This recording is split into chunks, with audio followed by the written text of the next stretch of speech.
What's the meaning of Christmas pudding?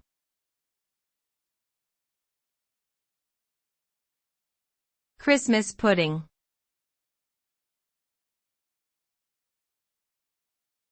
Christmas pudding.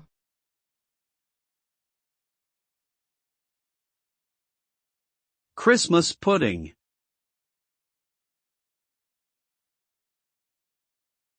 Christmas pudding.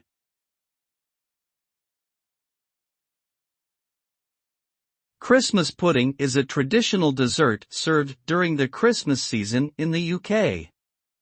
It is typically made with suet, a type of solid beef fat, dried fruits, spices, breadcrumbs, and brandy or rum.